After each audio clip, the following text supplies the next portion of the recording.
Hello everyone, welcome to Premi kitchen. Haemoglobin கம்மியாக இருக்குது, அனீமிக்காக இருக்காங்க அப்படின்னு சொல்கிறாங்க இல்லைங்களா, அவங்களுக்கான ஒரு ஜூஸ் தான் நம்ம இன்றைக்கி பார்க்க போகிறோம். அதுக்கு நான் 2 மீடியம் சைஸ் பீட்ரூட் எடுத்திருக்கேன். உங்கள்கிட்ட பெரிய பீட்ரூட்டாக இருந்ததுன்னா நீங்கள் 1 எடுத்தால் போதும். பீட்ரூட்டை சின்ன சின்ன பீஸாக கட் பண்ணி எடுத்திருக்கேன். அதுக்கு ஈக்குவல் குவான்டிட்டி தேங்காய் எடுத்திருக்கேன். இதோட 3 ஏலக்காயும் சேர்த்துக்கிறேன். நம்ம பாடியில் பிளட் லெவல் கம்மியாக இருந்துச்சுன்னா டாக்டர்ஸ் அடிக்கடி பீட்ரூட் சமைச்சு சாப்பிடுங்க, பீட்ரூட் சேர்த்துக்கங்கன்னு சொல்லுவாங்க. அந்த மாதிரி சமைச்சு சாப்பிட்றத விட இந்த மாதிரி பச்சையாக ஜூஸ் அடித்து குடிக்கும்போது இதனோட சத்துக்கள் எல்லாம் முழுமையாக நமக்கு கிடைக்கும். இதையெல்லாம் ஒன்றா மிக்சியில் சேர்த்து அடிச்சுட்டு வந்துடலாம். எந்த காய் நீங்கள் ஜூஸ் போடுறதுனாலும் தண்ணி முதல்ல சேர்க்கவே கூடாது. தண்ணி சேர்க்காம ஒரு 15 செகண்ட்ஸ் நல்லா அரைச்சிக்கணும்.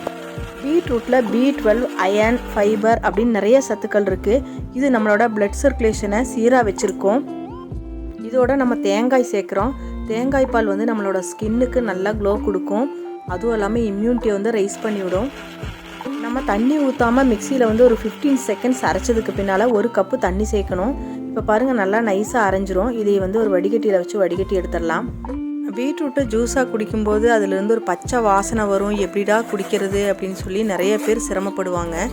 இந்த மாதிரி மெத்தடில் நீங்கள் பீட்ரூட் ஜூஸ் குடிச்சு பாருங்கள், ரொம்ப நல்லாயிருக்கும். நான் திரும்பவும் ஒரு கப்பு தண்ணி ஜாரில் ஊற்றி நல்லா கலக்கி இதோட மிக்ஸ் பண்ணி ஊற்றிக்கிறேன். 2 கப்பு தண்ணி எடுத்திருக்கேன். கிட்டத்தட்ட 4 டம்ளர் ஜூஸ் நமக்கு இதில் கிடைக்கும். இதோட இதுக்கு தேவையான அளவு இனிப்பு சேர்த்துக்கலாம்.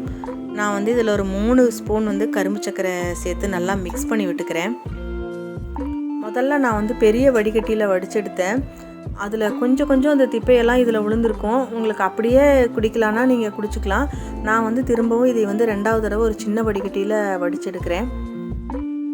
இப்போ நமக்கு வெறும் தண்ணி மட்டும்தான் கிடைக்கும். அதில் கொஞ்சமாக அந்த திப்பை நின்றுட்டுருக்கும் பாருங்கள். ஒரே ஜூஸை கண்டினியூவாக ரெகுலராக எடுக்க வேண்டாம். நான் என்னோடய சேனலில் கொத்தவரங்காய், கேரட், வெண்பூசணின்னு நிறையா ஜூஸ் போட்டிருக்கேன். ஒவ்வொரு நாள் ஒவ்வொரு ஜூஸ் ட்ரை பண்ணுங்கள்.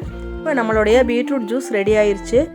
கண்டிப்பாக நீங்களும் உங்கள் வீட்டில் ட்ரை பண்ணிவிட்டு உங்களோட கமெண்ட்ஸை என்னோட ஷேர் பண்ணுங்கள்.